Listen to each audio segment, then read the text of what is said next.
وسلام على حبيبه المصطفى ما بعد فأعوذ بالله من الشيطان الرجيم بسم الله الرحمن الرحيم قل يا عبادي الذين أسرفوا على أنفسهم لا تقنطوا من رحمة الله إن الله يغفر الذنوب جميعا صدق الله مولانا العظيم۔ بارگاہ رسالت میں آپ صلی اللہ علیہ وسلم میں درود پاک کا ہدیہ پیش کریں۔ اللہم صلی علی سیدنا و مولانا محمد معدن الجود والکرم وآلہ واصحابہ الکرام وابنہ الکریم وبارک وسلم صلاة دائمة سرمدا ابدا۔ سب سے پہلے آپ تمامی حضرات کو نصف شعبان المعظم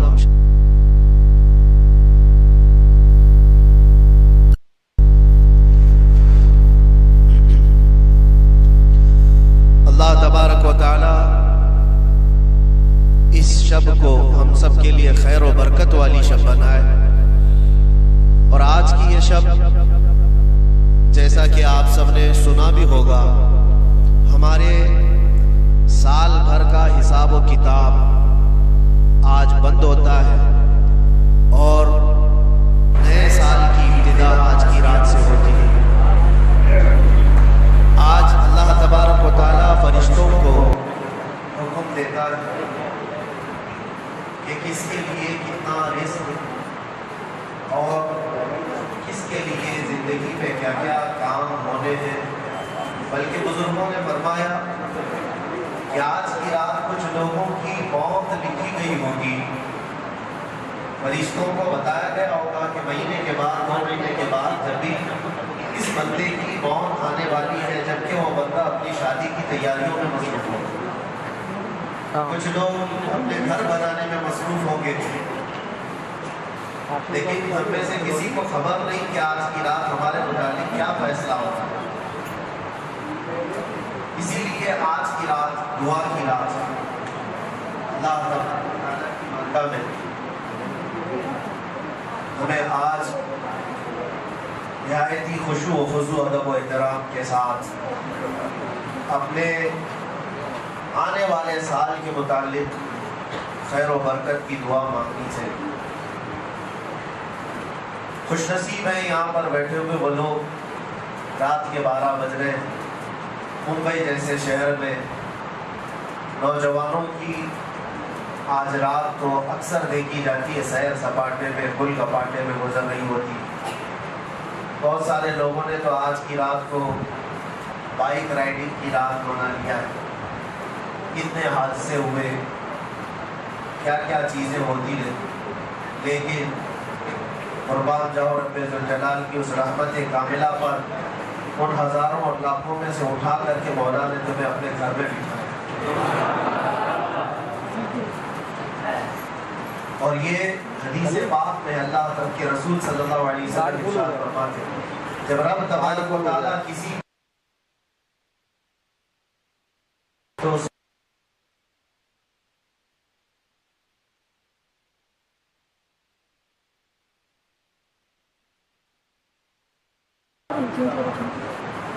یہاں پر بیٹھا ہوا ہر بندہ وہ ہے جس کے ساتھ اللہ تعالیٰ نے بھلائی کا ارادہ فرمایا۔ اب یہ سوچ کر کے اٹھو کہ ہمارے بن مانگے اللہ تعالیٰ نے اپنے گھر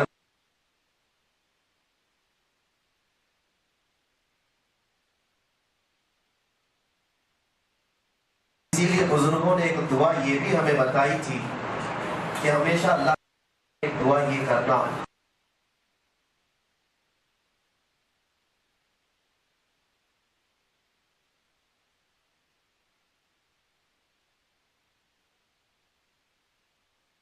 السلام یہ تمنا کرتے تھے کہ کاش ہم آخری نبی محمد رسول اللہ صلی اللہ علیہ وسلم کی امت میں پیدا کیے جاتے، جبکہ وہ نبی ہیں اور نبی ہو کر ان کی تمنا تھی کہ اس امت میں پیدا ہو، لیکن تم اللہ کی بارگاہ میں ہمیشہ یہ عرض کرنا کہ مولا میں نے تو مانگا نہیں تھا، بن مانگے تو نے مجھے اپنے نبی کی امت میں پیدا کیا۔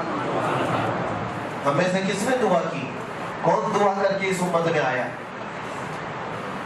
کسی نے نہیں، یہ تو ہماری قسمتوں میں لکھا ہوا تھا، ہماری روحوں پر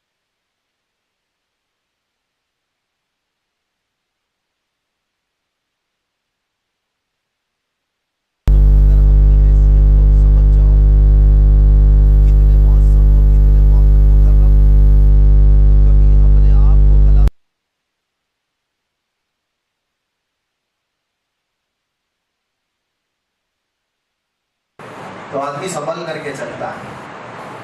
میں اکثر ایک مثال دیا کرتا ہوں، میں اگر اپنا پہنا ہوا یہ امامہ کسی کو دے دوں، کسی میرے عزیز شاگرد کو یا کسی ملنے والے محب کو، اور کہوں کہ اس کو سنبھال کر کے رکھنا، آپ مجھ سے بہت محبت کرتے ہیں، محبت کرنے والا اس امامے کو لے گا، اگر پہن لیا لے کر کے اس کی جو بھی عقیدت ہے، مجھے یہ بتاؤ جب تمہارے سر پر یہ امامہ ہو تو کیا شراب کی دکان کے پاس کھڑے رہو؟ کیا کسی سیر سپاٹے کی جگہ پر جہاں لوگ نکڑوں پر اپنی عیاشیاں کر رہے ہوتے وہاں کھڑے ہو جاؤ؟ تمہیں اپنے لباس کا وقار کا خیال آ جاتا ہے، میرے سر پر تو ایک معظم امامہ ہے، یہ کسی کا دیا ہوا امامہ ہے اور اس کی عزت ہے، اس کا وقار۔ میرے عزیزوں، یہ تو میرا ایک کپڑے کا امامہ ہے، اور میری کیا حیثیت ہے؟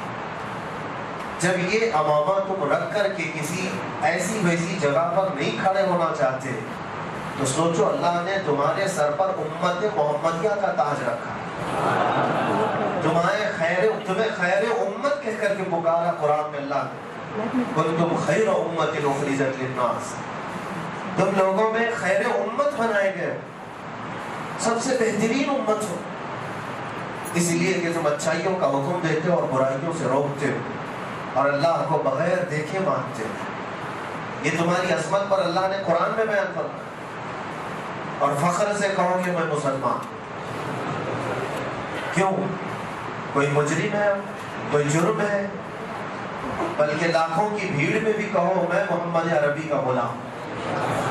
ہمیں اس بات پر کوئی جھجک نہیں اور شرم نہیں، ہمارا نام چھپانے کی ضرورت نہیں، اور نہ ہی ہمیں شرم و جھجک سے جینے کی ضرورت ہے، کیونکہ تم عظمت والے ہو۔ اللہ تعالیٰ نے قرآن میں تمہیں کیا فرمایا پتہ ہے؟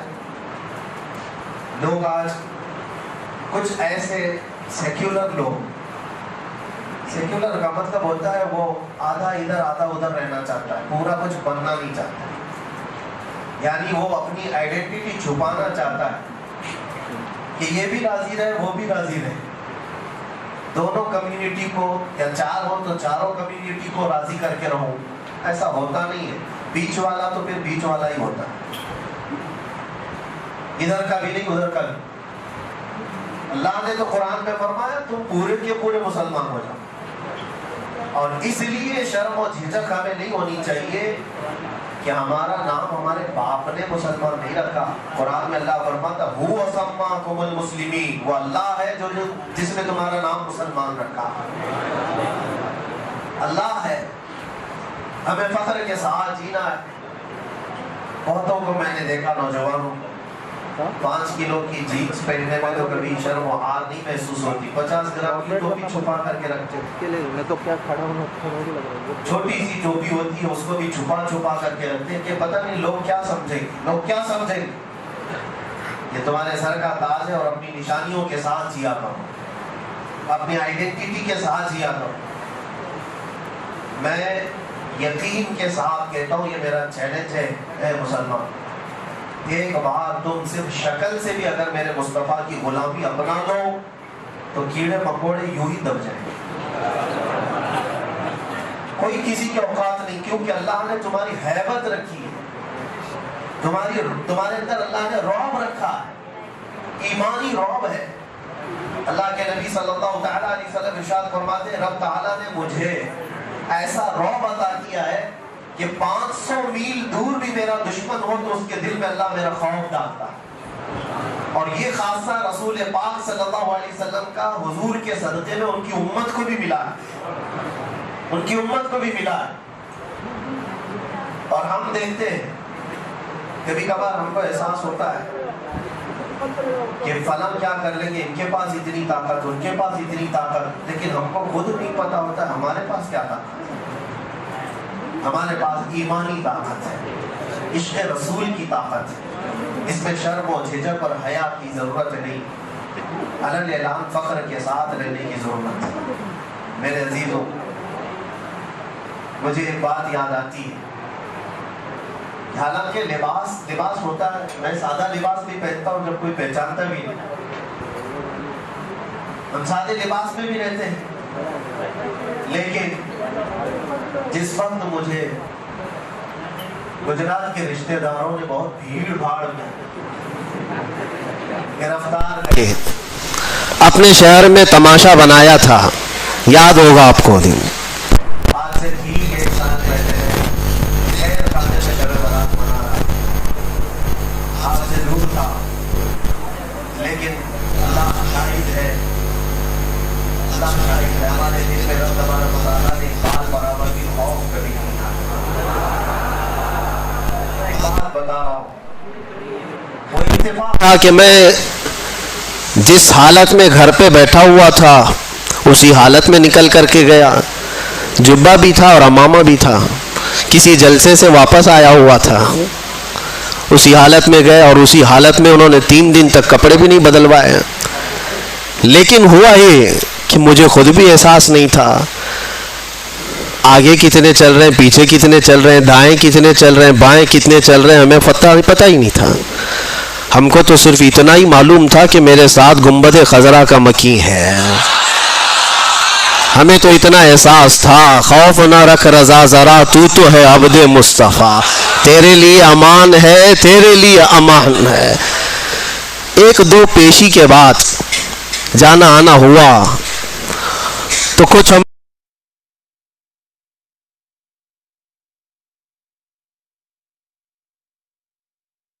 کر کے کہا مفتی صاحب اس کورٹ میں بھی آپ گئے، اس کورٹ میں بھی گئے، اب تھوڑا سا ہمارے اوپر بڑے مسئلے آ رہے ہیں، آپ اپنی یہ پگڑی اتار دو، اپنا یہ صافہ اتار دو اور سادے لباس میں ہمارے ساتھ چلیے۔ میں نے کہا سارا مسئلہ تو اسی پگڑی کا ہے، یہ اتر جائے تو پھر کیا مسئلہ ہے؟ اسی سنت مصطفیٰ کے تحفظ اور بقا کے لیے تو ہم لڑتے رہتے ہیں، وہ ناموس مصطفیٰ کا ایک حصہ ہے، رسول پاک کے اخلاق، رسول پاک کی سنتیں، یہ ناموس مصطفیٰ کا حصہ ہے، ہم اس کو بچاتے رہیں گے۔ ہم نے کہا یہ ہم سے نہیں ہوگا، 2 صورت ہو سکتی ہے، ظلم کرنے پر اگر آپ آ جائیں تو پورے کپڑے بھی اتار سکتے ہو، آپ چاہے تو وہ کر سکتے ہو، یا اگر آپ ریکویسٹ کر رہے ہیں تو پھر ٹھیک ہے، ہم عدالت میں اس چیز کو پوچھ لیں گے جج صاحب سے کہ کیا یہ پہننا یہاں پر جرم ہے، اگر وہ کہہ دیتے ہیں تو ہم اتار دیں گے۔ انہوں نے کہا نہیں پوچھنے کی ضرورت نہیں، جیسا ہے ویسی پہنے رہیے، میرا لباس ہے۔ میں یہ مثال صرف اس لیے دے رہا ہوں میرے عزیزوں کہ ہمیں اپنی آئیڈینٹیٹی اور ہمیں اپنی شناخت چھپانے کی ضرورت کیا ہے؟ ارے شرم تو وہ کریں جو ننگے لوگ ہیں، شرم تو وہ کریں جو چھیترے پہن کر کے گھومتے ہیں، شرم اس کو کیا آئے جو اخلاق مصطفیٰ پر جا رہا ہو۔ میرے مصطفیٰ کریم صلی اللہ تعالیٰ علیہ وسلم جیسا اس دنیا میں نہ کوئی آیا ہے اور نہ آ سکتا ہے۔ اللہ کے نبی نے فرمایا بعثت لأتمم مکارم الاخلاق، میں تو اس لیے دنیا میں بھیجا گیا ہوں کہ تمہیں دنیا میں سب سے اعلیٰ اخلاق پر لے کر آؤں۔ اللہ کے نبی آئے کس لیے تھے؟ دنیا کو سب سے اعلیٰ اخلاق دینے کے لیے آئے، یہ امت سب سے اعلیٰ اخلاق پر آئے گی۔ بالکل اپنا منہ بند کر لیا اور سر جھکا کر میرے قریب آیا، میں اس کی حرکتیں دیکھنے لگا کہ یہ کیا کر رہا ہے، اور قریب سے قریب چلتے ہوئے آیا اور آ کر کے میرے تلوے چاٹنے لگا، میرے پاؤں چاٹنے لگا، اور اس کے بعد جیسے وفادار کتا دم ہلا کر اپنے مالک کی رہبری کرتا ہے یا اس کی خدمت کرتا ہے، دم ہلاتے ہلاتے مجھے اپنے پیچھے بلانے لگا۔ میں شیر کے پیچھے پیچھے چلتا رہا، یہ دیکھ رہا ہوں کہ پہلی بار ہے جنگل کا شیر ببر درندہ جو کسی انسان کے آگے چل رہا ہے اور اس کے پیچھے پیچھے یہ انسان چل رہا ہے۔ حضرت سفینہ کہتے میں تو راستہ گم اور بھٹکا ہوا جنگل میں تلاش کر رہا تھا اپنے راستے کو، اور یہ شیر اپنی دم ہلاتے ہوئے مجھے مدینے تک کا راستہ بتا کر گیا۔ ان کے جو ہم غلام تھے، خلق کے پیشوا رہے، پوری مخلوق کے پیشوا رہو گے۔ اور آپ کو پتہ ہے، میں چند مثالیں آپ کے سامنے رکھتا ہوں۔ آج وقت ہے میرے عزیزو اپنی قدر کا اور اپنی حیثیت کو پہچاننے کا۔ اپنی ویلیو اگر تمہیں پتہ چل جائے تو تمہاری پیشانیاں ادھر ادھر نہیں جھکیں گی، کبھی تمہارا ہاتھ اس کے آگے نہیں جائے گا۔ تکلیفیں آئیں گی، مصیبتیں آئیں گی، لیکن اس کا حل بھی اللہ کریم کی بارگاہ سے ہی ہوگا۔ آپ کو بتاؤں ان کے جو ہم غلام تھے تو کیا تھا، ایک مرتبہ ایسا ہوا کہ مصر جب فتح ہوا، ایجپٹ جس کو کہتے ہیں، سنا ہوگا مصر کا نام۔ مصر جو ہے دنیا کا ایک بہت پرانا ملک جہاں تاریخیں وابستہ ہیں، فرعونوں کا ملک، پیرامڈز دیکھتے ہوں گے، اہرامات مصر، یہ سب مصر کی تاریخ ہے۔ مصر میں تاریخ کے اعتبار سے ایک بہت اہم چیز بھی ہے، دریائے نیل، نائل ریور اس کو کہا جاتا ہے۔ یہ دنیا کی سب سے لمبی نہروں میں یعنی دریاؤں میں سے ہے۔ تو دریائے نیل کا مسئلہ کیا تھا وہ میں آپ کو بتاؤں۔ اسلام جب مصر میں داخل ہوا، حضرت عمرو بن عاص رضی اللہ تعالیٰ عنہ صحابی رسول ہے، مصر فتح کیا، صحابہ وہاں داخل ہوئے، لوگ اسلام میں آئے، لیکن وہاں ایک بری رسم، برا رواج تھا۔ وہ کیا تھا، ایک پرمپرا لوگوں کی چلی ہوئی تھی جہالت کے زمانے میں کہ دریائے نیل ہر سال ایک موسم ایسا آتا تھا کہ وہ سوکھ جاتا تھا، پانی کم ہو جاتا تھا، اور ان کا عقیدہ یہ تھا مصریوں کا کہ اپنی 16-17 سال کی ایک جوان خوبصورت لڑکی کو دلہن بنا کر کے اس کا جلوس نکالتے اور دریائے نیل کے پاس لا کر کے اس کو ذبح کرتے اور اس کا خون دریائے نیل میں ڈالا جاتا، بلی چڑھانا جس کو کہتے، اور ایک لڑکی کو قربان کرتے تو پھر دریائے نیل کا پانی موجیں مارتا ہوا اوپر آ جاتا۔ یہ ہر سال ان کے ساتھ ہوتا تھا، ان کا عقیدہ بیٹھ گیا تھا کہ دریائے نیل کو ہر سال ایک بلی چڑھانی پڑتی ہے، ایک لڑکی کی قربانی دینی پڑتی۔ اب جب اسلام داخل ہوا تو اسلام اس چیز کی ہرگز اجازت نہیں دیتا، یہ ناجائز و حرام ہے۔ ایک قتل، اللہ تعالیٰ نے قرآن میں فرمایا نا حق کسی نے ایک کا قتل کیا تو اس نے پوری انسانیت کا قتل کیا ہے۔ حضرت عمرو بن عاص کے پاس لوگ آئے اور کہا کہ دریائے نیل سوکھ رہا ہے، پانی ختم ہونے کو ہے، کیا کیا جائے؟ آپ نے کہا تو اللہ کی مصلحت ہے، دریا سوکھے گا تو پانی بھی آ جائے گا۔ کہا نہیں، اس دریا کو ہر سال ایک جوان لڑکی کی قربانی دینی پڑتی ہے، تبھی وہ دریا پھر سے واپس پانی میں موجیں لاتا ہے۔ آپ نے کہا ایسے کیسے ہو سکتا ہے؟ کہا تاریخ ہے، سب یہی کہنے لگے، اور اس کے بعد پانی کی قلت ہوتی گئی تو حضرت عمرو بن عاص گھبرا گئے کہ وہ گورنر ہیں وہاں پر، اب نئے گورنر ہیں، انہیں پورا ملک سنبھالنا ہے، لوگ جب پانی کی شدید قلت کا احساس کریں گے تو پھر کیا ہوگا؟ تو حضرت عمرو بن عاص نے خط لکھا، کس کو؟ حضرت عمر بن خطاب رضی اللہ تعالیٰ عنہ، امیر المومنین، غلام مصطفیٰ، نبی کریم صلی اللہ علیہ وسلم کے اس سچے جانشین کو خط لکھا جب ان کا دور تھا۔ کہا کہ یہاں ایک ایسا مسئلہ ہے، دریائے نیل سوکھ جاتا ہے اور ہر سال یہ لوگ ایک 16-17 سال کی جوان لڑکی کی قربانی دیتے، پھر پانی موجیں مارتا ہوا اوپر آ جاتا ہے۔ اب اس سال کیا کیا جائے؟ ہماری حکومت ہے، اسلام آیا ہے امن و امان کے ساتھ۔ حضرت عمر بن خطاب کے پاس جب یہ خط پہنچا تو آپ نے جواب لکھا، جواب میں 2 خط لکھے۔ حضرت عمرو بن عاص سے کہا کہ تم جس طرح سے اسلام کو قائم کیے اسی طرح سے قائم رکھو، شریعت مصطفیٰ کا نفاذ ہر حال میں ضروری ہے، لوگوں کو نماز روزے کی تلقین کرتے رہو۔ اور ایک خط میں حضرت عمرو بن عاص کو مخاطب کر کے کہتے ہیں، حضرت عمر ایک خط یہ تو میں تم کو لکھ رہا ہوں اور ایک اور خط بھیج رہا ہوں جو دریائے نیل کے نام پر لکھ رہا ہوں۔ ہے کوئی دنیا میں جو کسی دریا کو بھی خط لکھتا ہو؟ یہ صرف میرے رسول کے غلاموں کا حال ہے۔ کہا ایک خط میں دریائے نیل کے نام پر لکھ رہا ہوں، یہ دریائے نیل کو دے دینا۔ اور دریائے نیل کو خط لکھا، بسم اللہ الرحمن الرحیم، اے دریائے نیل، عمر بن خطاب رسول اللہ کا غلام تجھ سے کہتا ہے اللہ کے حکم سے اگر تو بہتا ہے اے دریا تو عمر ابن خطاب کا حکم ہے کہ جیسا بہتا تھا ویسے رواں ہو جا، اور اگر اللہ کے حکم سے نہیں بہتا تو تیرے بوند ایک پانی کے قطرے کی بھی ہمیں کوئی ضرورت نہیں۔ یہ خط لکھ کر کے بند کر کے دے دیا۔ حضرت عمر بن عاص کے پاس 2 خط آئے، ایک خط ان کا تھا پڑھا اور کہا دوسرا خط دریائے نیل کا ہے۔ حضرت عمر بن عاص نے کہا دریائے نیل کے لیے ہم پر بھی خط آیا ہے، لے کر کے گئے اور دریائے نیل میں وہ خط ڈالا۔ جیسی ہی خط ڈالا روایتوں میں موجود ہے 16 گز پانی اوپر موجیں مارتا ہوا گیا۔ ان کے جو ہم غلام تھے خلق کے پیشوا رہے، کون نہیں مانتا ان کے حکم کو، کون ہے جو ان کے حکم کے خلاف جائے؟ دریا ہے۔ اسی لیے شاعر نے کہا تھا میرے عزیزوں، حضرت سعد بن ابی وقاص ایک اور صحابی ہیں 10 مبشرہ میں سے، یہ عراق فتح کر کے داخل ہوئے تھے، 400 صحابہ ان کے ساتھ تھے۔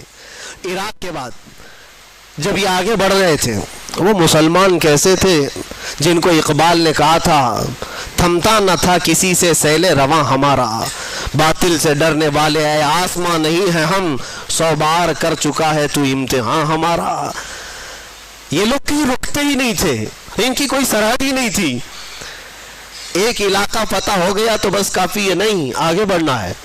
حضرت سعد بن ابی وقاص جب عراق فتح کر چکے تو عراق سے متصل ایران بھی ہے جس کو فارس کہا جاتا تھا پہلے، ایران اور عراق کے بیچ میں دریائے دجلہ ہے۔ اب جب عراق فتح ہو گیا، دریائے دجلہ ہے، دریائے فرات جو بھی دریا ہے اس کے بیچ میں، تو صحابہ نے کہا کہ ہم ادھر بھی جانا چاہتے ہیں، اس علاقے کو بھی فتح کریں، غلامی مصطفیٰ میں شامل کریں۔ جبکہ فارس کسرا کے پاور کے اندر میں تھا۔ کسرا اس وقت کے سپر پاور بادشاہ کا نام ہے، جیسے آج امریکہ، لوگوں کے دماغ کے حساب سے، ہمارے حساب سے نہیں ہے، سپر پاور۔ میرے عزیزوں، سعد بن ابی وقاص سے جب صحابہ نے کہا ادھر جانا ہے، کہا بیچ میں دریا ہے کیسے جائیں گے؟ حضرت سعد بن ابی وقاص نے کہا تم میرے ساتھ چلو گے؟ صحابہ نے کہا کیسے؟ ادھر ایرانی فوج نے جتنے برج تھے دریا کے اوپر پار کرنے والے سب توڑ ڈالے تھے، جو لکڑیوں کے تھے وہ جلا ڈالے تھے، سب ختم کر ڈالے تھے، کیونکہ انہیں ڈر تھا یہ محمد عربی کے غلام میں رکتے کہیں نہیں ہیں، یہ اگر ادھر سے ادھر کراس کر کے آ گئے تو ہماری بھی خیر نہیں، سب توڑ ڈالے۔ اس کے بعد وہ ایرانی فوج کی تاریخ بھی موجود ہے تاریخ طبری میں، وہ لوگ دیکھتے رہے تماشا کہ یہ 400 لوگ کیا کر پائیں گے دریائے بیچ میں۔ حضرت سعد بن ابی وقاص نے اپنے صحابہ سے کہا چلو، سب نے پوچھا نہیں کیسے جانا ہے، اپنے قائد، اپنے جو لیڈر تھے حضرت سعد بن ابی وقاص سپہ سالار، ان کے پیچھے چل پڑے۔ پھر کسی نے پوچھا کس راستے سے جا رہے؟ سعد بن ابی وقاص نے کہا دریا سے جائیں گے۔ اور کیسے جائیں گے؟ گھوڑوں پر بیٹھے ہوئے ہیں، دریا سے جانے کی بات کرتے ہیں، کیا تمہارا گھوڑا اتنی چھلانگ لگائے گا کہ اس دریا کو کراس کر جائے گا؟ سعد بن ابی وقاص نے کہا کوئی چھلانگ لگانے والا گھوڑا نہیں، چل کر کے ہی جائے گا۔ یہ تاریخ میں پہلی بار ہو رہا ہے۔ سعد بن ابی وقاص نے کہا میرے پیچھے چلو۔ صحابہ نے سب اپنے اپنے گھوڑے ان کے ساتھ لگا دی۔ سعد بن ابی وقاص کا گھوڑا پہلی مرتبہ دریائے دجلہ پر پاؤں رکھتا ہے، آپ نے اللہ اکبر کہا، دوسرا پاؤں رکھتا ہے، آپ نے اللہ اکبر کہا۔ صحابہ نے دیکھا سعد بن ابی وقاص کا گھوڑا دریائے دجلہ پر چلتا ہوا جا رہا ہے، اس کے ٹاپ پر کوئی پانی کا نشان بھی نہیں ہے، ٹاپوں پر پانی تک بھی نہیں۔ تو سارے صحابہ پانی پر چلتے ہوئے چلے گئے۔ یہ تاریخ کی سچائیاں میں بتا رہا ہوں۔ ایرانی فوج اس وقت ملک فارس کی کسرا کی فوج یہ دیکھ کر کے کیا کہتی ہے جانتے ہو؟ کہتی ہے دیواں آمدند، فارسی میں دیواں آمدند، ارے جنات کی جماعت آ رہی ہے، ایسا لگتا ہے جنات کی جماعت آ رہی ہے پانی پر چلتے ہوئے۔ میرے عزیزو تمہیں بھی دکھانا ہے جنات کی جماعت ہوتی کیسی ہے۔ وہ چل کر کے چلے گئے اور جب دریائے دجلہ کو عبور کر لیا، میرے عزیزو ان کی ہیبت سے ویسے تھرا گئے تھے کہ ملک فارس پورا پرچم اسلام میں آ گیا تھا، اسلام کا پرچم لہرانے لگا تھا۔ عزیزان گرامی وقار، اسی بات کو اقبال نے کہا تھا کہ یہ تھمتا نہ تھا کسی سے سیل رواں ہمارا، اور شاعر نے کیا کہا، دشت تو دشت ہے دریا بھی نہ چھوڑے ہم نے، بحر ظلمات میں دوڑا دیے گھوڑے ہم نے۔ یہی واقعات تھے، لیکن مجھے بتاؤ، ایک دریائے نیل ہے، حکم مان رہا ہے عمر ابن خطاب کا، ایک دریائے دجلہ ہے، حکم مان رہا ہے سعد ابن ابی وقاص کا۔ اس لیے نہیں کہ یہ لوگ جادوگر تھے، اس لیے نہیں کہ بہت پاورفل لوگ تھے، صرف اس لیے مان رہے ہیں یہ سارے لوگ حکم ان کے جو ہم غلام تھے، ان کے جو ہم غلام تھے، خلق کے پیشوا رہے۔ مان کر کے دیکھو، حضور پاک صلی اللہ تعالیٰ علیہ وسلم کی امت میں اللہ نے تمہیں پیدا کیا ہے، تمہاری عظمت بہت بلند ہے، تمہاری ویلیو کو تم پہچانو۔ ہاں ہمارے ساتھ چیلنجز ہیں، ہمارے ساتھ مقابلے ہوں گے، لیکن اللہ تبارک و تعالیٰ کی حمایت بھی ہوگی۔ میں آپ کو تحدیث نعمت کے طور پر کہتا ہوں، تحدیث نعمت کے طور پر، میں اپنی بڑائی کے لیے نہیں کہتا۔ آج اس لیے صرف اظہار کر رہا ہوں کہ میں یہی رات رہی ہوگی یا اس سے پہلی والی رات رہی ہوگی، مجھے اندر ایسا بند کر دیا گیا تھا کہ دن و رات بھی معلوم نہ پڑے، نمازوں کے وقت کا خیال اندازے پہ کرنا پڑ جائے۔ جس کو ایسی ہائی سیکیورٹی کہا جاتا ہے جہاں پرندہ بھی پر نہیں مارتا، وہ تو دنیا بھر کو معلوم ہے میرا جرم کیا تھا۔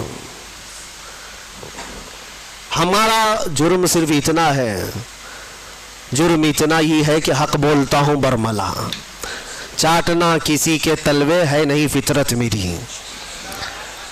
میں آپ کو ایک بات بتا رہا ہوں، 4 یا 5 دن سے بھوک اور پیاس کی شدت تھی، ایک لقمہ بھی میں نے کھایا اور پیا نہیں تھا، اور موت کا انتظار کر رہا تھا، شاید موت آ جائے گی۔ لیکن جس جگہ پر میں لیٹا ہوا تھا،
اور اتنی زیادہ اس کو میں بتا نہیں سکتا، جیسے لگا ہو کسی مردے کو کھانے کے لیے کوئی کیڑے لگ گئے ہوں۔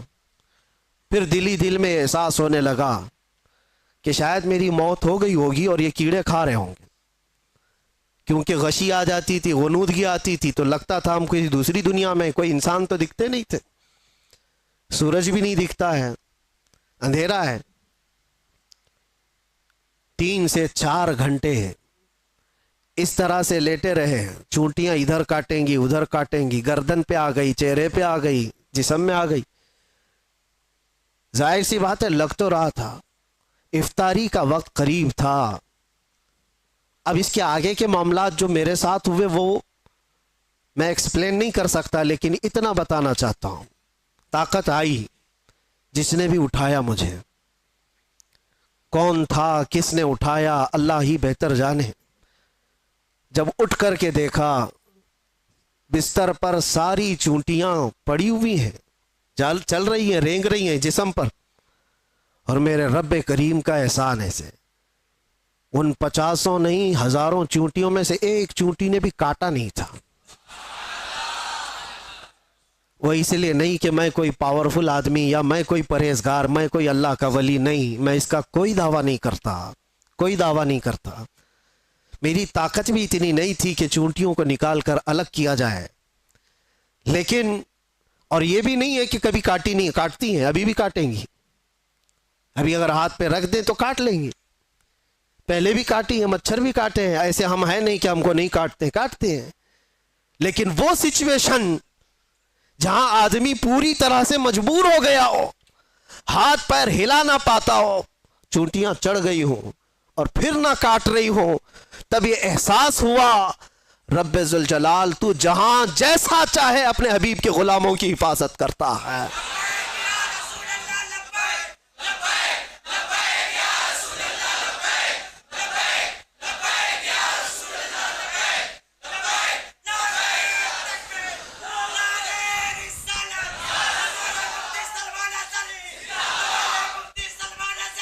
آپ کو مجھے وہ حدیث یاد آئی جب صحابہ اکرام رضوان اللہ تعالیٰ علیہ مجمعین کی ایک جماعت کو اللہ کے نبی صلی اللہ تعالیٰ علیہ وسلم نے تبلیغ کے لیے بھیجا تھا۔ 70 صحابہ اکرام میں جب وہ تبلیغ کے لیے گئے تھے، کفار و مشرکین نے دھوکے سے ان سارے صحابہ کو شہید کر ڈالا تھا، سارے صحابہ کو شہید کر دیا تھا، اور 3 بچ گئے تھے۔ 3 میں سے وہ صحابہ کو قید کر لیا تھا، اور قیدی ایسا بنایا تھا کہ 24 گھنٹے ان کی نگرانی پر بیٹھے رہتے تھے، زنجیروں سے باندھ کر کے صحابہ کو۔ اس کے بعد ہوا یہ کہ اس میں ایک صحابی حضرت زید بن دسنہ رضی اللہ تعالیٰ عنہ، ان کو ان ظالموں نے نہایت ہی بے دردی کے ساتھ ان کے ہاتھ کی انگلیاں، ان کے پیر کی انگلیاں، ان کے ہونٹ، ان کے کان، ان کے ناک سب کاٹ کر کے شہید کیا تھا۔ ایک غلام مصطفیٰ کو نہایت ہی دردناک انداز میں شہید کیا، اور اس کے بعد ان کی لاش کو لٹکا کر کے رکھا ایک کھمبے سے، اور پہرا لگا دیا کہ ان کی لاش کو کوئی لے کر کے نہ جا سکے، کوئی لے کر کے نہ جا سکے۔ 2 صحابہ تھے وہاں پر، زید بن دسنہ رضی اللہ تعالیٰ عنہ اور ایک دوسرے صحابی حضرت خباب بن الارت یا خبیب بن عدی رضی اللہ تعالیٰ، 2 میں سے کوئی ایک صحابی ہیں۔ اللہ کے نبی صلی اللہ علیہ وسلم مدینہ طیبہ میں بیٹھے ہیں، حضور پاک صلی اللہ علیہ وسلم نے فرمایا ظالموں نے میرے غلاموں کو شہید کیا ہے میرے غلاموں میں سے کوئی جو بچے ہوئے میرے ان صحابہ کی لاشوں کو لے کر کے آئے میرے پاس۔ 2 جری صحابہ تھے، حضرت طلحہ، حضرت زبیر رضی اللہ تعالیٰ عنہ، گھوڑا لے کر یہ 2 ہی لوگ نکلے تھے۔ تقریباً 500 کے قریب کفار جس کی پہرہ داری کر رہے ہیں، ان پہروں میں سے وہ صحابہ کی لاش کو لانے کے لیے صرف نبی کے 2 غلام نکلے تھے۔ انہوں نے کہا ہم لے کر کے آئیں گے، اور جب یہ 2 صحابہ نکل کر کے آئے تھے، رات میں بھی اور دن میں بھی پہرے داری میں بیٹھے ہوئے ہیں کفار و مشرکین 2 صحابہ کی لاشوں پر۔ اب سوچیے آپ، رات کے وقت یہ پہنچے تھے دونوں صحابہ، اور جیسے یہ قریب گئے تو دیکھا پورے تلوار سوتے ہوئے پہرا دے رہے ہیں۔ ان دونوں صحابہ نے اللہ کی بارگاہ میں عرض کیا کہ مولا، ہمارے پاس نہ تلوار کی طاقت، نہ بھالے اور نیزے کی طاقت، ہمارے پاس صرف ایمان کی طاقت ہے۔ ہم تجھ پر یقین رکھتے ہیں اور تیرے نبی پر ایمان رکھتے ہیں، تو اگر مدد نہیں کرے گا تو دنیا ہم سے کس طرح کا سلوک کرتی ہے۔ دیکھا یہ دونوں صحابہ دعا کر رہے تھے، وہ سارے کفار و مشرکین کو اونگ لگ گئی، نیند لگ گئی، ان کے بیچوں بیچ سے گئے اور ان صحابہ اکرام کی لاشوں کو اٹھایا۔ ایک صحابی کی لاش کو اٹھایا اور رکھا اور لے کر نکل پڑے، دوسرے وہاں پر موجود رہ گئے۔ جب تک وہ جاگے تو وہ صحابی رسول جو وہاں رہ گئے تھے، تو ظالموں نے یہ سوچا کہ کسی نہ کسی طرح ان کو بھی یہ لے جائیں گے، ان کو کسی طرح سے یہاں کاٹ کاٹ کر کے ٹکڑے ٹکڑے میں بدل دیا جائے۔ تو جیسے ہی اس بری نیت کے ساتھ قریب آئے، شہد کی مکھیوں کا ایک چھتا پورا اس صحابی کے اطراف لگ گیا، اتنی خطرناک مکھیاں آ گئیں۔ وہ صحابی رسول جن کی لاش وہاں پر موجود ہے، پوری مکھیاں، شہد کی مکھیاں، اور کفار و مشرکین میں سے کوئی قریب جاتا تو اتنا ڈنک مارتی تھی کہ وہ سوج جاتا تھا اور زہر چڑھ جاتا تھا۔ وہ شہد کی مکھیوں سے خوف کھا کر سارے بھاگ گئے۔ اس صحابی رسول کی جسم کو، ان کی لاش کو کوئی ہاتھ نہیں لگا سکا، ہاتھ نہیں لگا سکا۔ یہ واقعہ میرے ذہن میں آنے لگا کہ یہ رب تبارک و تعالیٰ کا دستور ہے، اپنے حبیب کے غلاموں کو کبھی شہد کی مکھیوں سے اور کبھی چونٹیوں سے حفاظت کرتا ہے۔ جب وہ اپنے نبی پاک کی حفاظت غار ثور میں مکڑی کے جالے سے کرتا ہے تو اے غلامان مصطفیٰ، کیا تمہارا ایمان کمزور ہے؟ اگر رب چاہے آج بھی تمہاری حفاظت صرف ہواؤں سے فرمائے گا، صرف ہواؤں سے فرمائے گا۔ بڑے بڑے نمرود آئے اور بڑے بڑے فرعون آئے جن کو اللہ تعالیٰ نے ہلاک و برباد کیا۔ نمرود کو ایک مچھر سے اور فرعون کو صرف پانی سے غرق کیا، اور انتظار کرنا ہمارے دور کے فرعون کے لیے بھی کوئی مچھر ضرور آئے گا۔ ہر دور کے نمرود اور ہر دور کے فرعون کا انجام وہی ہوتا ہے جو اس کے ظلم کا انجام ہوتا ہے۔ اس لیے کہ قرآن میں اللہ تعالیٰ فرماتا ہے وَمَا اللَّهُ بِغَافِلٍ عَمَّا يَعْمَلُ الظَّالِمُونَ، اللہ تبارک و تعالیٰ ظالموں کے کام سے بے خبر نہیں ہے، ہر چیز دیکھ رہا ہے۔ انما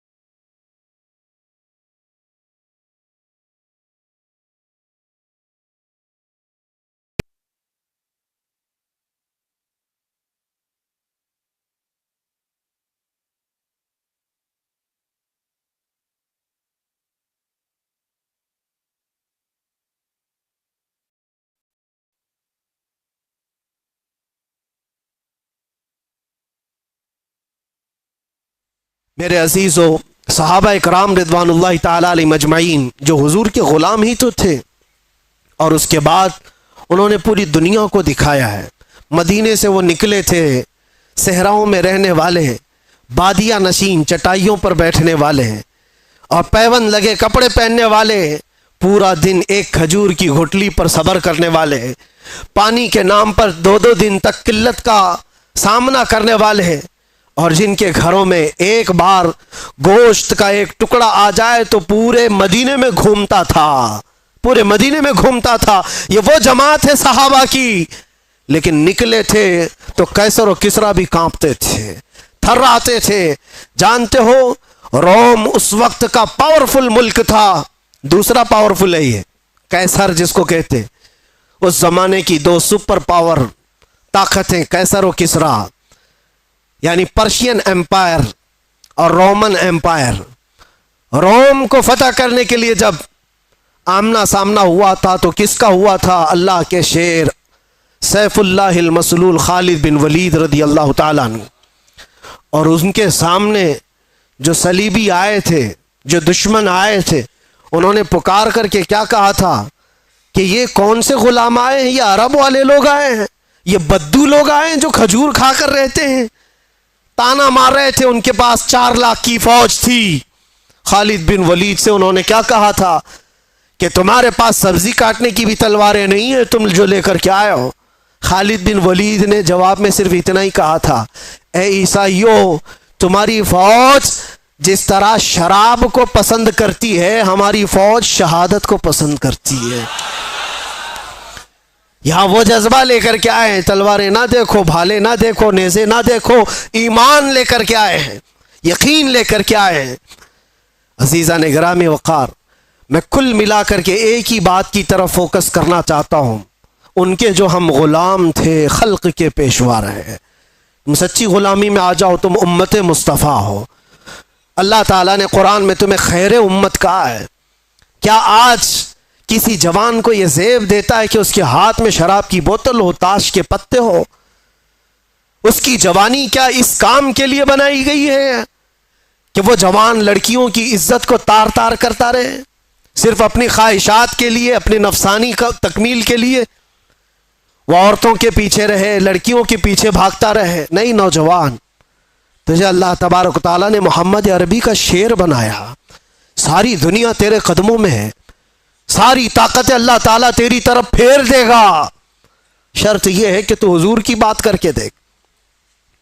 جی آج حیرت ہوتی ہے، میں تم میں سے ہی ایک آدمی ہوں، آپ میں سے ہی ایک آدمی ہوں، میرے سر پر کوئی پر نہیں لگے ہیں، اور نہ ہی میں آسمان سے اترا ہوا نہ زمین سے نکلا ہوا، لیکن جس طرف جائے لوگ اپنی آنکھیں پلکیں بچھاتے ہیں، عزتوں کی مالائیں، ہزاروں کے بھیڑ میں آج جہاں جاتے ہیں، کبھی کبھار اپنے گریبان میں جھانک کر کے دیکھتا ہوں کون سی ایسی خصوصیت آ گئی جو لوگ دیکھنا چاہتے ہیں۔ 2 آنکھ 1 ناک، وہی ساری چیزیں تو ہے، کوئی اسپیشل چیز ہے، کوئی الگ چیز ہے، سب کچھ تو وہی ہے، لیکن یہ لوگوں کا ہجوم ہر طرف سے امڑ کر کے ایک آدمی کو دیکھنے کیوں آتا ہے؟ میرے عزیزو، یہ بات سمجھنے میں آپ کو بھی اندازہ ہو جائے گا، یہ بات صرف انسان اور ایک آدمی کی نہیں ہوتی، محبتیں دلوں میں ڈالنا یہ انسان کے کمال کا کام نہیں ہے، یہ اللہ رب العزت کے فضل سے ہوتا ہے۔ وہ جب چاہتا ہے تو پورے انسانوں کا دل ایک طرف پھیر دیتا ہے، اور کس کے لیے پھیرتا ہے؟ وہ دیکھو، ان کے جو ہم غلام تھے، خلق کے پیشوا رہے، ہمیں آج یہ احساس ہے، آج لوگ جو پلکیں بچھاتے ہیں یا عزت کرتے ہیں تو وہ اس لیے نہیں کرتے کہ تمہارا لباس اچھا ہے، یا تم بڑے خاندان کے ہو، یا تم کسی سیاسی پارٹی کے نیتا ہو، 4 پیسے ہمارے لیے بھی کام کر جاؤ گے، نہیں، دور دراز بیٹھے ہوئے لوگ۔ میرے عزیزو، میں آپ کو کیا بتاؤں، امریکہ میں رہنے والے کئی ایسے خاندان ہیں جن کو میں جانتا ہوں، ہم یہاں اندر موجود ہیں، وہ 3 مہینے سے اللہ کی بارگاہ میں نظر کے روزے رکھ رہے تھے، وہ عورتیں بھی، وہ بوڑھی خواتین بھی، وہ بچے بھی، جن کو ہم نے کبھی دیکھا نہیں، کبھی ملاقات نہیں کیا، 7 سمندر پار بیٹھ کر کے ایک فقیر، ایک نبی پاک کے غلام کے لیے اگر کوئی دعائیں کرتا ہے اور اپنے دل میں محبت محسوس کرتا ہے تو یہ ڈالا کس نے اور کیوں ڈالا؟ یہ 2 پوائنٹ ہے، ڈالا ہے رب ذوالجلال نے، اور کیوں ڈالا؟ صرف اس لیے جب تک بکے نہ تھے تو کوئی پوچھتا نہ تھا، یا رسول اللہ تم نے خرید کر ہمیں انمول کر دیا۔ بات صرف اتنی ہے، ان کی بات کرو، ہر دل پہ ان کی بات کرو۔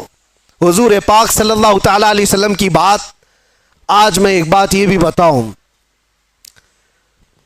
عجیب بات ہے کہ میں آپ کو ایک تفریح قلب کے لیے بتا رہا ہوں، اکثر ایسا میرے ساتھ ہوتا رہتا ہے۔ میں ٹیکسی میں بیٹھا ہوا تھا، مکہ مکرمہ کی بات ہے، باہر کہیں جا رہے تھے، جو بیٹھا ہوا آدمی تھا، میں تو نارمل لباس میں، اکثر سادے لباس میں، تو انہوں نے پوچھا چلاتے چلاتے، کہا کہ بھائی صاحب آپ کی شکل مفتی سلمان اظہری سے ملتی جلتی ہے۔ میں نے کہا کون ہے وہ؟ انہوں نے کہا نہیں جانتے ہو آپ کہاں سے ہو؟ ہندوستان سے ہو؟ نہیں جانتے ہو آپ؟ میں نے کہا نہیں، بتاؤ تو کون ہے؟ پھر وہ بتانے لگا، ایسے ہیں ویسے ہیں، بڑے ہیں، عالم ہیں، وہ ہیں، تعریف۔ میں نے کہا بھائی وہ تو بھڑکاؤ مولانا تو نہیں آپ بول رہے ہو، ان کی بات کر رہے ہو؟ وہ غصے میں آ گیا، تل ملایا، کہا توبہ کرو نہیں تو ٹیکسی سے اتر جاؤ۔ میں نے کہا بات کیا ہے؟ کہا کہ کیوں ایک عالم کی تم توہین کرتے ہو، آپ کیوں ایسا بولتے ہو ان کو؟ میں نے کہا وہی نا جو جیل گئے تھے ابھی۔ انہوں نے کہا ہاں گئے تو تھے۔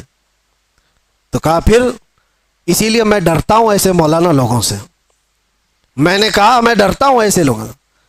تو بیچارہ ٹیکسی سائیڈ میں لگا دیا اور کہا تم اتر جاؤ بھائی، میں ایسے آدمی کو نہیں بٹھاتا، میں نہیں بٹھاتا، آپ ادھر جاؤ، آپ توہین کرتے ہو علماء کی۔ میں نے کہا چلو معاف کرو، یہ ٹاپک چھوڑ دو، دوسری بات کرو۔ پھر وہ یوٹیوب کھول کر کے دکھانے لگا، یہ دیکھو، یہ سنو، حق بات کہا ہے، ظالموں نے پکڑا ہے، فلاں فلاں ساری چیزیں بیان، خاموشی سے سنتے رہے۔ میں یہ بات کیوں کہہ رہا ہوں آپ کو؟ کوئی لطیفہ نہیں ہے، مجھے ریئلائز ہوا، احساس ہوا، بعد میں اترنے سے پہلے اس نے کہا کہ بھائی ایک بات میں آپ کو بتاتا ہوں، یہ مولانا کی تقریر میں سنتا ہوں، میں ہوں اہل حدیث جماعت سے، لیکن یہ مولانا بریلوی مکتب فکر سے ہے، لیکن بات کرتا ہے محمد رسول اللہ کی، اور یہاں آ کر کے ہم کچھ نہیں دیکھتے، ہم تو اپنی جان بھی قربان کرتے ہیں۔ ہم اتر آئے، اس دن یہ احساس ہوا اس نام پر اللہ نے اتنی طاقت رکھی ہے، ہر انسان نام محمد پر جمع ہوتا ہے، ہر مسلمان آ جاتا ہے۔ عزیزان گرامی وقار، وہ ایک نقطہ ایسا ہے ناموس رسالت کا جہاں پر لوگوں کے جذبات ہیں، لوگوں کی عقیدتیں ہیں۔ مجھے آج اس ٹاپک پر بات نہیں کرنا ہے کہ کون کس مکتبہ فکر سے اور کیا تھا، لیکن ہم نے یہ محسوس کیا ہے دنیا کے چپے چپے اور کونے کونے سے اگر لوگوں کے دلوں میں ہمارے لیے کوئی جذبہ موجود ہے تو وہ ہماری زبان کا کمال نہیں، یہ نسبت مصطفیٰ کا کمال ہے، رسول کریم صلی اللہ تعالی علیہ وسلم کے قدموں کا کمال ہے۔ اسی لیے عمر ابن خطاب رضی اللہ تعالیٰ عنہ نے سچ کہا تھا۔ جانتے ہو جب بیت المقدس فتح ہو گیا تھا، حضرت عمر فاروق رضی اللہ تعالیٰ عنہ بیت المقدس جا رہے تھے، وہاں لوگ انہیں پہچانتے بھی نہیں تھے۔ ابو عبیدہ بن جراح ایک صحابی وہاں پہلے سے موجود تھے، وہاں کے عیسائیوں یہودیوں سب کو بتایا تھا کہ امیر المومنین آ رہے ہیں مدینے سے، امیر المومنین آ رہے ہیں مدینے سے۔ سب لوگ دیکھنے کے لیے باہر کھڑے ہو گئے تھے، لیکن امیر المومنین کس شان سے آ رہے ہیں؟ وہ اپنے ایک غلام کو لے کر اپنے گھوڑے کے ساتھ جا رہے ہیں۔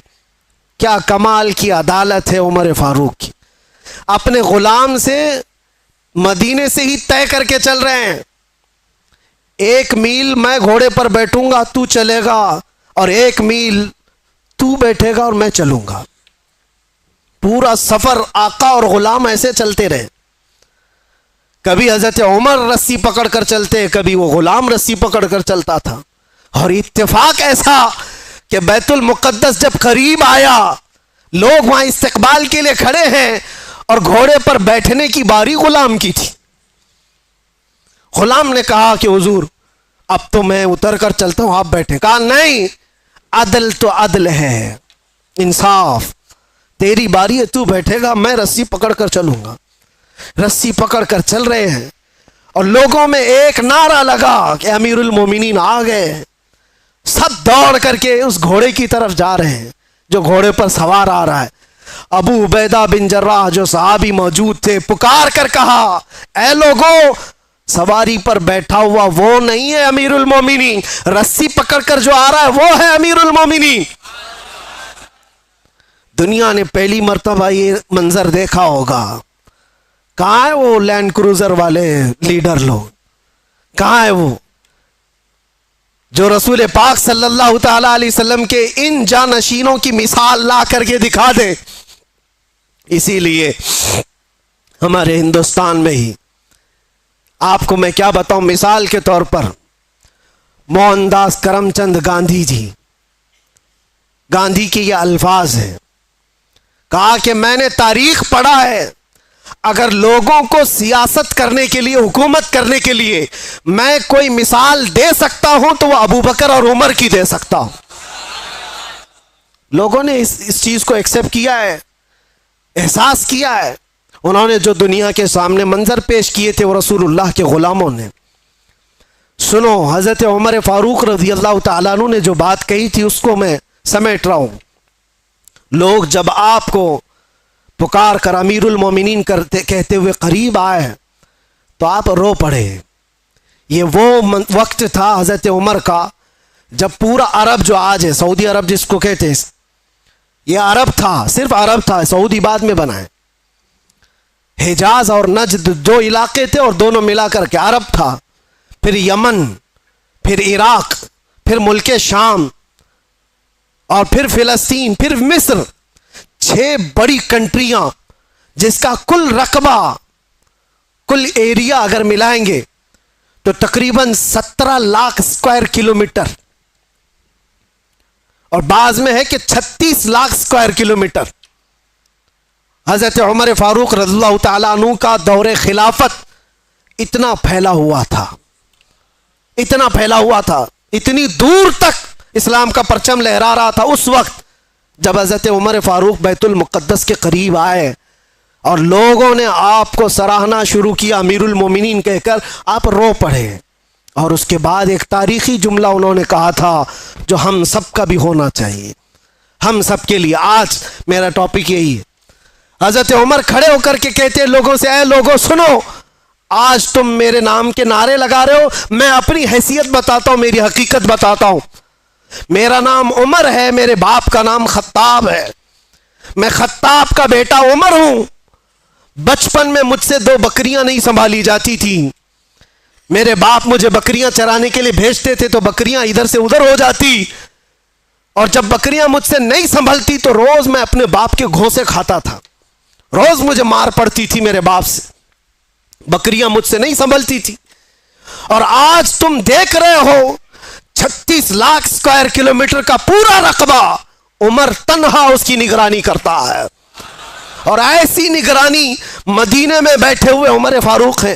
ملک شام کا ایک واقعہ میں آپ کو بتا رہا ہوں۔ ملک شام مدینے سے ہزاروں کلومیٹر دور، ملک شام میں بیٹھی ہوئی ایک خاتون رات کو اپنی بیٹی سے کہتی ہے، دودھ میں پانی ملا کر کے بیچو تو تھوڑا زیادہ ہو جائے گا۔ بیٹی کہتی ہے اماں عمر ابن خطاب کا دور ہے۔ کہاں ہے؟ مدینے میں بیٹھے ہوئے، اور لوگوں کے اندر عدل اور انصاف کرنے کی چاہ ہزاروں میل دور پر بھی ہے۔ تو حضرت عمر اس دن اعلان کرتے ہیں، آج جو بچپن میں 2 بکریوں کو نہیں سنبھال سکتا تھا، 36 لاکھ اسکوائر کلومیٹر کو تنہا چلاتا ہے، وہ اس لیے نہیں کہ خطاب کا بیٹا عمر ہے، اس لیے چلاتا ہے کہ محمد الرسول اللہ کا غلام عمر ہے۔ ان کے جو ہم غلام تھے، خلق کے پیشوا رہے۔ کل ملا کر کے ایک ہی نقطہ ہے، ہمیں کرنی ہے شہنشاہ بطحا کی رضا جوئی، وہ اپنے ہو گئے تو رحمت پروردگار اپنی۔ اگر حضور ہمارے ہو گئے تو پھر بچا کیا ہے؟ اسی لیے صحابہ کیا کہتے تھے پتہ ہے؟ سارے زخم کھاتے تھے، مصیبتیں اٹھاتے تھے، اور پھر مسکرا کر کے حضور سے یہ کہتے تھے، ہر ستم ہر مصیبت گوارا ہے، یا رسول اللہ ایک بار تم کہہ دو کہ تو ہمارا ہے۔ تجھ سے تجھی کو مانگ کر مانگ لی ساری کائنات۔ صحابہ کرام بھی بڑے عقل کے ساتھ، بڑے عشق کے ساتھ مانگتے تھے۔ حضور پاک صلی اللہ تعالیٰ علیہ وسلم جب کسی صحابی سے کہتے کچھ چاہیے، کچھ مانگنا ہے، تو ان کا سلیقہ بھی تو دیکھو میرے عزیزوں۔ تمہیں اگر آپشن دے دیا جائے تو جلدی سے کیا مانگو؟ ہر ایک کے اپنے مسئلے ہیں، ہر ایک کے مسئلے، جو جس مسئلے میں الجھا ہوا ہے وہی مانگ لے گا۔ ارے نوکری نہیں لگتی، 2 سال سے بھٹک رہا ہوں، نوکری مل جائے۔ کسی کو چھوکری نہیں ملتی، وہ مانگ رہا ہے، یا جو چاہیے وہ نہیں ملتی، وہ مانگ رہا ہے۔ اسی میں ساری دنیا تمہاری، سارے عقل اسی کے اندر دنیا مانگنے کے لیے، اور 4 دن کی عیاشی، اس کے بعد پھر پرانی ہو جاتی ہے۔ جس چیز کی بیس دنیاوی محبت پر ہوتی ہے، یاد رکھنا وہ بہت جلدی پرانی ہوتی، اس سے محبت بھی قائم نہیں رہ پاتی، اور جس چیز کی ابتدا اللہ کی رضا پر ہوتی ہے وہ دنیا میں بھی سلامت رہتی ہے، آخرت میں بھی سلامت رہتی، وہ اللہ محفوظ رکھتا ہے۔ اور صحابہ کیا مانگتے تھے؟ ایک صحابی رات کو حضور صلی اللہ علیہ وسلم کی بارگاہ میں تہجد کے وقت وضو کرا رہے ہیں، حضور نے خوش ہو کر کے پوچھا کہ کچھ مانگنا ہے تمہیں، کچھ چاہیے؟ آپ سوچو، مالک جنت جب یہ پوچھ رہا ہو کچھ چاہیے تمہیں، کچھ مانگنا ہے، صحابی رسول نے کیا کہا؟ یا رسول اللہ اتنا چاہتا ہوں کہ جنت میں آپ کا ہم نشین بن جاؤں، آپ چاہیے بس، آپ کا ساتھ آپ ہوں بس میرے لیے۔ حضور نے فرمایا وضو کرتے ہوئے، اب غیر ذالک، اس کے علاوہ بھی کچھ اور چاہیے؟ یہ کون کہتا ہے جو پہلا دے چکا ہو تبھی دوسرا پوچھتا ہے؟ مرشد گرامی حضور تاج الشریعہ رحمت اللہ علیہ نے اسی لیے فرمایا، نبی مختار کل ہیں، جسے جو چاہے بھری جنت ہبا کر دیں. نبی مختار کل ہیں, جسے جو چاہے عطا. ارے وہ رسول پاک صلی اللہ تعالی علیہ وسلم کی بارگاہ میں سچ کہا ہے میرے مرشد نے, وہ دم میں جو چاہے جسے چاہے فرما روا کر دیں. حضور پاک صلی اللہ تعالی علیہ وسلم کی بارگاہ کے متعلق یہ کہا. سنو, حضور نے دوسری بار کہا کچھ اور چاہیے. اس صحابی نے اب یہ سوچنا تھا کہ ایک چیز تو مانگا اور حضور نے دیا ہوگا, اب دوسرا بھی کچھ مانگ لوں, دوسرا کچھ اور, ماں باپ رشتہ دار بیوی بچے ان کے لیے بھی کچھ مانگ لوں. نہیں, وہ صحابی ہیں. انہوں نے کہا یا رسول اللہ دوسری بار آپ آپشن دے رہے, پھر میں یہ چاہتا ہوں کہ جنت میں آپ کا ساتھ چاہیے. حضور نے فرمایا اب غیر ذالک, اس کے علاوہ اور بھی کچھ چاہیے. یہاں دینے پر وہ نبی مختار اپنی جھولیاں پھیلائے ہوئے ہیں, لب واہ ہیں آنکھیں ہیں بند پھیلی ہیں جھولیاں, کتنے مزے کی بھیک تیرے پاک در کی ہے. مانگیں گے مانگے جائیں گے, منہ مانگی پائیں گے. سرکار میں نہ لا ہے نہ حاجت اگر کی ہے. شعر سمجھ میں آیا؟ یہ اعلیٰ حضرت کا شعر ہے. مانگیں گے مانگے جائیں گے, منہ مانگی پائیں گے. جتنا مانگو گے سب پاؤ گے. سرکار میں نہ لا ہے نہ حاجت اگر کی ہے. اس کا مطلب کیا ہے؟ لا کا مطلب عربی میں نہیں, نہیں میں نہیں دوں گا, اس کو کیا کہتے ہیں؟ لا. لا حضور کی عادت ہے ہی نہیں لا کہنا. کبھی حضور لا نہیں کہتے, نہیں دوں گا, یہ نہیں دوں گا. اور اگر, اعلیٰ حضرت بھی کیسے عشق رکھتے تھے. یہاں حضور کی بارگاہ میں لا تو نہیں کہا جاتا اور یہ بھی نہیں کہا جاتا اگر تو کہے گا یہ تو دوں گا, اگر تو ایسا بنے گا تو دوں گا. حضور اگر پہ دیتے ہی نہیں. وہاں جو آیا جس طرح مانگا بھر بھر جھولی دے دی گئی. میرے کریم سے گر قطرہ کسی نے مانگا, دریا بہا دیے ہیں دربے بہا دیے ہیں. مانگیں گے مانگے جائیں گے, منہ مانگی پائیں گے. سرکار میں نہ لا ہے نہ حاجت اگر کی ہے. اب سوچو, وہ صحابی کو تیسرا آپشن ملا ہے, اب بھی تو کچھ اور مانگ سکتے تھے. تیسری بار اس صحابی نے کہا یا رسول اللہ مرافقتک فی الجنہ, جنت میں آپ کا ساتھ چاہیے. کیونکہ وہ صحابی جانتے ہیں تجھ سے تجھی کو مانگ کر مانگ لی ساری کائنات. اگر حضور کو مانگ لیا ہے, حضور کا ساتھ مانگ لیا, تو ساری چیزیں تو اللہ یوں ہی دے دے گا, صدقے میں سب آ جائیں گی. یہ مانگنا وہ مانگنا فلاں مانگنا کیا ضرورت ہے؟ نبی جب کسی کا ہو جائے تو پھر کائنات اس کی ہے. نبی مختار کل ہے. صحابہ نے یہ سلیقہ دکھایا ہمیں, وہ حضور کا ساتھ مانگتے تھے.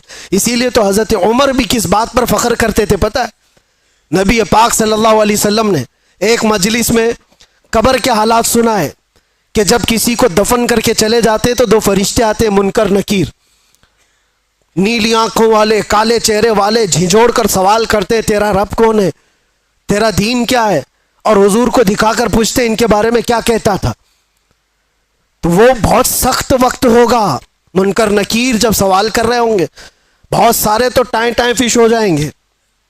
ہاں یہ بات یاد رکھو, سوالات آج سب کو پتہ ہے, قبر میں جانے کے بعد بھول بھی جائیں گے.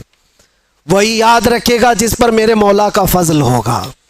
ہاں میں ہمیشہ یہ بات کہتا ہوں, اپوزیشن والے بھول جاؤ گے. ہاں دو چیزوں میں تو بول سکتے ہو, دو چیزوں میں تو بول سکتے ہو. تمہارا رب کون ہے؟ اللہ. وہ بھی بولیں گے, ہم بھی بولیں گے. تمہارا دین کیا ہے؟ فخر سے بولیں گے میرا دین اسلام ہے. جب حضور کو دکھا کر پوچھیں گے, اور فرشتے بھی سوال کا دیکھو وہاں پر ایک دم ٹائپ ہی بدل گیا ہے, انداز بدل گیا ہے. دو سوالوں میں تو فرشتے پوچھ رہے ہیں تیرا رب کون ہے, کون تھا نہیں پوچھا. کیا پوچھا؟ کون ہے, تو کہتے ہیں میرا رب اللہ ہے. پھر دوسرا بھی فرشتوں نے یہی پوچھا تیرا دین کیا تھا, نہیں تیرا دین کیا تھا نہیں پوچھا, تیرا دین کیا ہے, تو بولتا ہے میرا دین اسلام ہے. لیکن تیسرے پہ آ کر فرشتے بدل دیتے ہیں. ما کنت تقول فی حق هذا الرجل, حضور کو دکھا کر پوچھتے ہیں یہ کون ہے, نہیں ان کے بارے میں کیا کہتا تھا؟ بدل گیا سوال. اگر فرشتے وہاں بھی یہ پوچھتے یہ کون ہے تو سب بولتے اب تو دیکھنا ہے کیا یہاں پر کوئی مجال ہے کہ انکار کرے، اب تو پھنسا ہے، بولے گا ہر کوئی بولے گا. لیکن فرشتے وہ نہیں پوچھ رہے یہ کون ہے، بلکہ یہ پوچھتے ان کے بارے میں کیا کہتا تھا. یہی کہے گا کہ ان کو پیٹ پیچھے کا علم نہیں تھا، یہی کہے گا جو آج چیمی گوئیاں کرتا رہتا ہے دلیلیں کہاں ہیں، وہ کہاں ہیں، یہ کہاں ہے. میرے عزیزو اسی لیے دامن تھام لو اعلیٰ حضرت کا. قبر کے سوالات بھی پکے تمہاری گٹھی میں پلا کر کے گیا بریلی کا عاشق. جب فرشتے یہ پوچھیں گے کیا کہتا تھا، تمہارے پاس اتنے الفاظ ہیں کیا کیا نہیں کہو گے. میں تو یہ کہتا تھا سرور کہوں کہ مالک و مولا کہوں تجھے، باغ خلیل کا اللہ رے تیرے جس میں منور کی تابشیں، اے جانے جاں میں جانے. اور اتنا ہی نہیں کہتے تھے فرشتوں سنو، اور ہم کیا کہتے تھے، سب سے اعلیٰ وہ اولا، سب سے بالا وہ والا. ہاں بجھ گئی جس کے آگے سبھی مشالیں، شمع وہ لے کر آیا.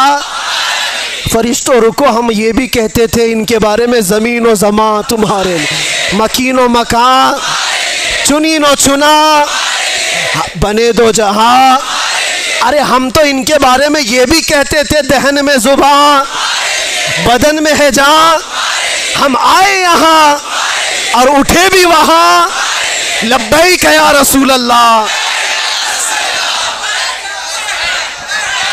یہ صدقہ ہے بریلی والے عشق کا. میرے عزیزو یہاں یہ جو سوالات کا جو سیشن چلا، اب سنو حضور پاک، میں جو بات کہہ رہا تھا اس کو کمپلیٹ کر دیتا ہوں. حضرت عمر فاروق رضی اللہ تعالیٰ عنہ سے حضور نے فرمایا تم کیا کہو گے عمر جب فرشتے سوال کریں گے، تم کیا جواب دو گے؟ یہ بڑا اہم سوال ہے نا. حضرت عمر کہتے ہیں یہ تو بڑا سخت مسئلہ ہوگا 3 سوالوں کا جواب دینا. لیکن وہ پوچھتے ہیں یا رسول اللہ پہلے آپ مجھے یہ بتائیں کہ آج جو میں آپ سے محبت کرتا ہوں، میرے مرنے کے بعد قبر میں بھی یہ محبت سلامت رہے گی؟ کیسا سوال ہے. حضرت عمر نے حضور سے پوچھا، میرے آقا نے فرمایا ہاں عمر، دنیا والوں کی محبت موت تک ختم ہو جاتی ہے، مجھ سے جو محبت کرتا ہے وہ حشر تک بھی باقی رہتی ہے. تب حضرت عمر نے جھوم کر کے کہا یا رسول اللہ قبر میں اگر آپ کی محبت ساتھ ہے تو پھر یہ معاملہ میرے اوپر چھوڑ دے، میں خود نپٹ لوں گا.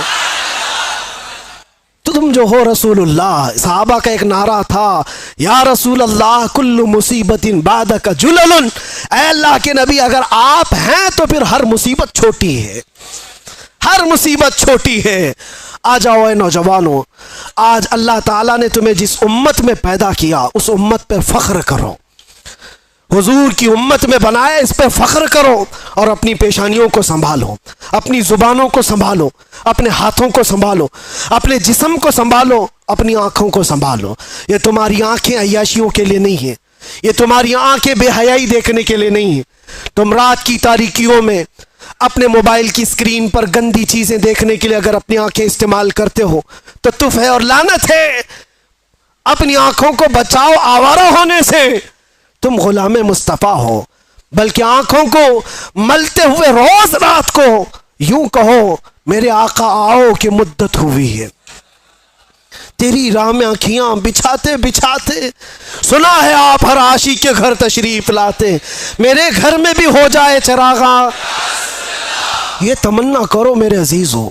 اور کیوں نہیں، وہ نبی جب عطا کرنے پر آتے ہیں تو غلاموں کی نیکیاں دیکھ کر کے نہیں نوازتے، غلاموں کے دلوں کی محبت دیکھ کر کے نوازتے ہیں، دیکھ کر کے نوازتے ہیں. مجھے یاد ہے مدینہ طیبہ میں عورتیں جو سلام کرنے کے لیے حضور کی جالیوں کے پاس جاتی، سنا ہے بہت ساری عالمائیں مبلغائیں بڑی بڑی علم والی عورتیں بھی کھڑی تھیں اور سلام پیش کر رہی تھی حضور کو اچھے اچھے الفاظ سے. الصلاۃ والسلام علیک یا خاتم النبیین، یا رحمت للعالمین، یا راحت للعاشقین، یا مراد المشتاقین، یا شمس العارفین، یا سراج السالکین. حضور کے لقب ہے، لیکن ایک دیہات کی گاؤں کی بوڑھی عورت کھڑی تھی، انگوٹا چھاپ، کچھ نہیں پڑا تھا لیکن ہے تو حضور کی غلام۔ جب جالیوں کے قریب کھڑی یہ سلام سن رہی تھی دوسروں کا تو جذبات بے قابو ہو گئے اور اندر سے غم امڑ آیا، آنکھیں ڈبڈبا گئی، رونے لگ گئی۔ کاش میں بھی پڑھی لکھی ہوتی تو حضور کو کچھ اچھا سلام کرتی۔ یہ میری بہنیں ہیں جو آج حضور کو اچھے القاب سے سلام پیش کر رہی، تف ہے میری جہالت پر، لعنت ہے میرے بے پڑھے لکھے پر۔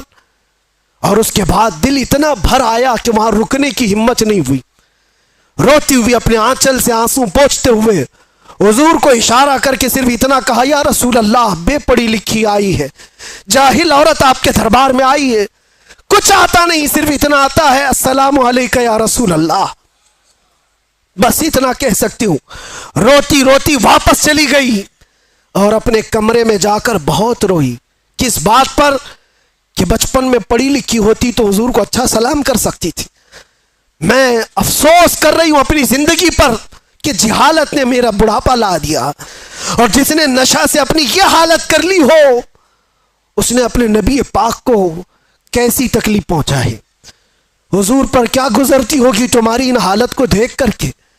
سوچا کبھی جو رسول رات رات بھر کھڑے ہو کر تیرے لیے دعا کرتے ہو، کیا تو اپنی زندگی کو ان عیاشیوں میں گزارے گا؟ وہ نوجوان رو پڑا، بہت رویا۔ اس کے بعد ایسی تو محفلیں بہت آتی ہیں لیکن میں نے دیکھا زندگی بدلتے ہوئے بھی۔ میرے عزیزوں، اس ایک نوجوان کو میں نے دیکھا صرف 3 مہینے کے اندر 8 سال کی پچھلی قضا نمازیں پوری کر چکا تھا۔ 8 سال کی نمازیں، صبح سے لے کر شام تک مصلی پر۔ اور پھر وہ یہ کہتا تھا، شاید میرے رب نے مجھے اسی کام کے لیے اندر رکھا ہے کہ میں اپنے نبی کو پہچان لوں، آپ ذریعہ بنے مجھے میرے نبی تک پہنچانے کا۔ آج بھی میں یہ احساس کرتا ہوں ہم سب کی ڈور بندھی ہوئی ہے مدینے کے تاجدار سے، میں اسی ڈور کو پکڑنا چاہتا ہوں۔ جو ہزاروں نوجوان مجھے سننا چاہتے ہیں، میں جانتا ہوں وہ اس لیے کہ ان کی نسیں مجھ سے نہیں جڑی ہیں، آمینہ کے لال سے جڑی ہوئی ہے۔ ہم ان کی بات کرتے ہیں تو ان کی رگ پھڑکنے لگتی ہے۔ سچ بتاؤ کہ ہماری گفتگو سنتے ہوئے، حضور کی محبت کی بات سنتے ہوئے دل ہچکولے نہیں کھاتا تمہارا؟ تمہاری نسیں نہیں پھڑکتی؟ وہ میری زبان کا کمال نہیں جو تمہارا تعلق مصطفیٰ کریم کی ذات سے ہے۔ جب کسی کے محبوب کو چھیڑا جائے تو پھر اس کا پورا جسم کا خون گرم ہونے لگتا ہے۔ یہی تم سب کی کیفیت ہے۔ جتنے لوگ مجھے سنتے ہیں میں جانتا ہوں ان کے دلوں میں میرے نبی کی محبت ہے، اسی لیے جب یہ باتیں سنتے ہیں تو ان کا جسم گرم ہوتا ہے اور رگیں پھڑکنے لگتی ہیں، اور میں اسی کو واپس پھر لانا چاہتا ہوں۔ یہ اگر چنگاری شعلہ بن جائے جو تمہارے دلوں کے اندر موجود ہے تو پھر کیا کمال کی بات ہے۔ قوت عشق سے ہر پست کو بالا کر دے، دھر میں نام محمد سے اجالا کر دے۔ جس طرف تم گزرو گے خوشبوئیں تمہیں لوگوں کو یہ بتائیں گی کہ گزرنے والا مدینے کا غلام جا رہا ہے۔ آ جاؤ آج کی اس رات یہ طے کر کے اٹھو کہ جینا ہے تو میرے نبی کی مرضی کے مطابق جینا ہے انشاءاللہ۔ اور جتنی بے حیائیاں اور برائیاں ہم سے یا ہمارے دوستوں سے سرزد ہوئی ان کو دور کرائیں گے اور ماحول میں لے آئیں۔ جتنی زندگی بچی ہے جانا ہے نا حضور کو منہ دکھانے کے لیے، قبر میں حضور کا دیدار کرنا ہے کہ نہیں کرنا ہے؟ ارے سج سور کر کے ہم بھی ایک دن جائیں گے۔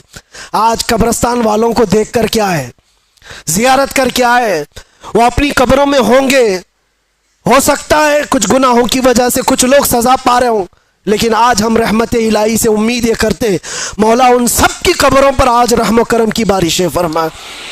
اور سب سے بڑی بات یہ ہے کہ آج رب تبارک و تعالی ان کی قبروں میں جلوہ رسول عطا فرمائے، اور ہماری بھی قبروں میں ہوگا انشاءاللہ، ہوگا انشاءاللہ۔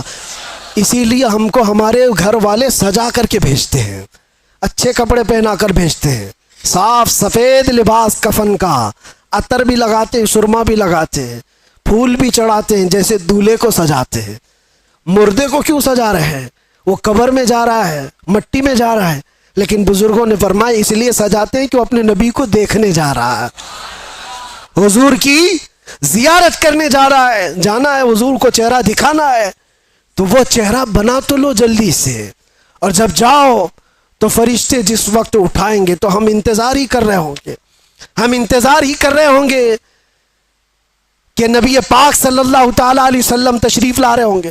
اور بعض لوگوں کی قبروں کا حال تو یہ بتایا گیا، اللہ اکبر، اللہ ہمیں ان قبروں میں بنائے کہ بزرگوں نے فرمایا بعض مومنین کی قبروں کا حال تو یہ ہے منکر نکیر بعد میں آئیں گے، پہلے رسول اللہ پہنچ چکے ہوں گے.